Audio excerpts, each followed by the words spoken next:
Gibify Requiem.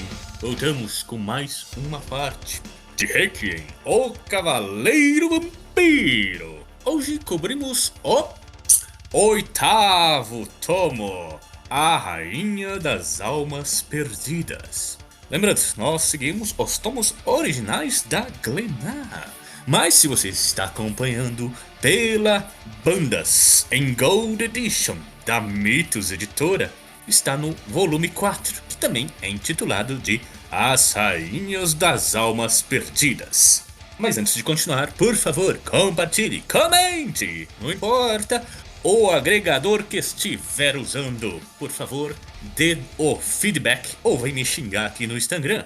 Se ainda não quiser ter esse tipo de contato, tá tudo bem. Você quer apenas comprar esta banda desenhada, eu vou deixar o link desta HQzinha para você comprar aqui no post do podcast.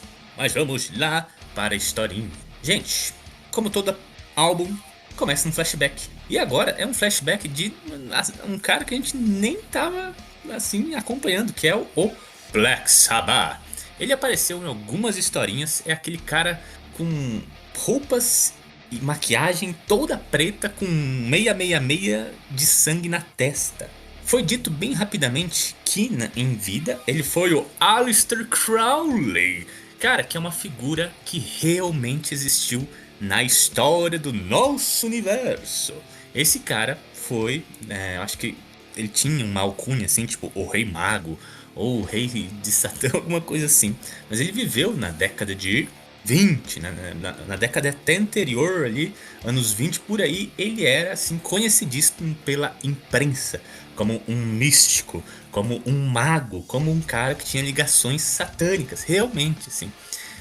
Na cultura pop, o Aleister Crowley é assim referenciado várias vezes. Talvez a mais famosinha é durante os prelúdios e noturnos de Sandman. E aqui o Pat Mills faz igual. Então o Black Sabbath nada mais nada menos é que o próprio Aleister Crowley, quando chegou no inferno, ficou tão badalado que virou um membro da família de Drácula. Ele recebeu, a imortalidade de Drácula. Pois bem, aqui a gente vê ele fazendo o seu culto satânico assim, e ele invoca esse Aiwass, pra bater num repórter que ele não tava muito afim de lidar com esse cara que matou ali. E, gente, essa criatura Aiwass é uma entidade real, tá? Eu tentei pesquisar um pouco, mas foi um pouco difícil, assim, achar uma referência certeira. Saibam que ela existe, ela é um pouco santificada e em algumas culturas, e aqui ela é representada como esse babuíno. Esse babuíno que namora, ele é um casal com o Black Sabbath. Ele dá um beijão, de língua no babuíno nessa tal de Aiwass. Eu acho que, como esse episódio vai ser um pouquinho mais rápido, porque o álbum é bem seco, assim, bem direto, acho que eu até vou falar umas coisas que eu não tinha falado, nos álbuns anteriores. Essa Aiwass, ou o próprio Black Sabbath já tinham aparecido algumas vezes anteriormente, porque aparentemente eles são as cabeças do complô contra Drácula, Então todos os cantos, uma hora tem que falar com o Black Sabbath. O Mortis, que foi lá pegar o Ser Cryptos, uma hora eles foram lá e eles estão às ordens do Black Sabbath. Os Arquimondes, os arqueólogos do infinito, que são aquelas múmias que precisam de pele, para andar por aí. Também foi ele que atiçou os caras lá, Tanto que aqui nesse álbum aparece eles de volta, Eles estão até com um tal de projeto Frankenstein para derrotar Drácula, E eu passei rapidamente por isso porque em cada álbum, gente, é entregado um pequenino fragmento, dessas trairagens que estão rolando contra Drácula, tá? Então acho que eu até fui pulando bastante coisa assim. Mas aqui é um pouquinho importante, já que O Requiem tá lá brigando com o Otto, né, na sua forma fantasmagórica. E, gente, é uma luta muito engraçada, gente, porque ele e a Rebecca enfrentam o Otto pegando, tipo, as relíquias que tem no quarto dele. E a gente aí descobre que o Otto é um colecionador.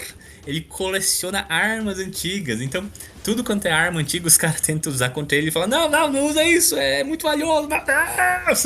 Ele fica louco, ele até quase que não consegue lutar direito, né? Porque os caras vão estragando as relíquias que ele tem no quarto.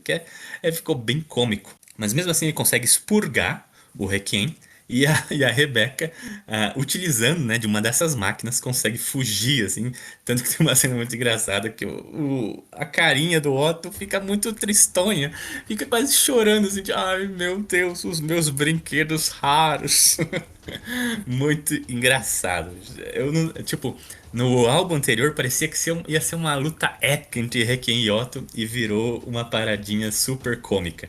No caso, né, o Requiem, ele é banido de volta pro corpo dele e ele tá fudido, assim, né? Tanto que a batalha contra a Grã-Mestre Freira lá, né? E a gente vê algumas freiras chegando, assim, você fala, puta merda, agora ele não consegue lutar, fudeu.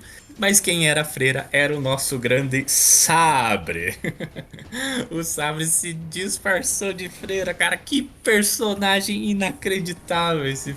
Muito bom.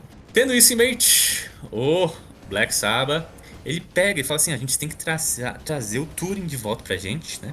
Vamos pegar e mandar a Aiwass, né? Então ele transforma a Aiwass na forma humana dela, que seria essa vampira, né? Com signos de lua, assim, bem característico do culto dele anterior, e manda ela pra cidade, porque parece que ela é uma boa guerreira, né? E ela pode até dar conta do próprio Turing, né?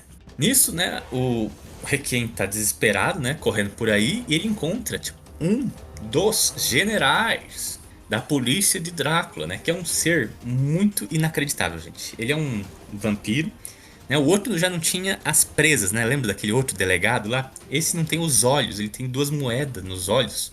E o poder desse cara é se alimentar de orgasmos, minha gente. Ele até derrota o Requiem.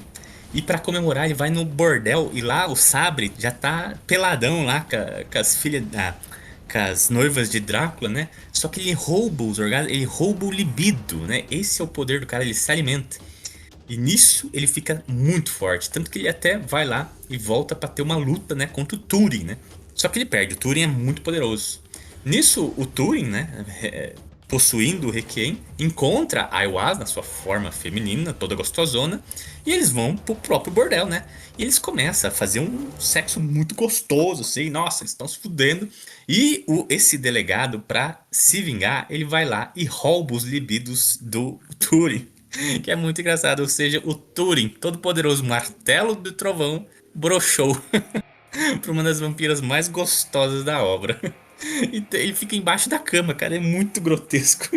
Aqui a obra começa a ter umas paradas muito estranhas. Tanto que a própria Aiwass fica putaça e fala assim: Ah, é? Você não vai me comer? Então você vai ver só, vou deixar as coisas selvagens. E ela volta pra forma babuína, tipo em cima do Turing. Os caras peladão, ele devia estar, né, comendinho ela. E ela se transforma. Imagina você lá num um amorzinho gostoso e a tua parceira se transforma num babuíno musculoso gigante, falando: Eu tô muito selvagem agora pra você. E é assim que termina esse álbum. Meu Deus do céu. Ai, minha gente, tá. A outra vez eu tinha elogiado, né, que a história meio que caminhou. Essa aqui, ela caminhou um pouquinho só, né? Porque o Pat Mills e o Ledroit adoram fazer essas paradas escrotíssimas, tá? Então tem umas coisas interessantes, né? Do que se reverbera e tal. Mas talvez a mais interessante que eu achei ainda é a Rebecca, né? Ela dá um pau lá no Otto e o Otto tá quase morrendo. E ela começa a descarnar. É dito, né, que os lemurianos eles ficam indo atrás dos vampiros, né? Atrás de vingança. E quando eles conseguem a vingança, daí eles conseguem ir para outros planos, seja o céu ou reencarnar na Terra de novo. E aqui ela quase conseguiu, ela começou a ficar translúcida, mas o Otto tirou lá a água benta que estava dentro dele e ela parou. Isso já foi citado em algum momento, já foi até perguntado, mas foi muito rapidão. Que Se a Rebeca consegue essa parada, ela vai embora e deixa o Requiem sozinho. Então, minha gente, aqui esse drama tá ficando um pouquinho mais forte, né? Porque antes não tinha essas batalhas com Otto, agora tem. E quando ele começa a morrer, aí a parada volta, né, a assombrar esse tipo de coisa. Tipo, acho que ele até fala assim: você vai perder o Requiem, você vai deixar o Requiem aqui sozinho, você quer isso mesmo? E ela fica um pouco hesitante, né? Então acho que é um pouquinho bacana nesse sentido. Mas isso a gente vai ver o que vai reverberar nas próximas histórias. E a gente se vê lá, minha gente. Falou!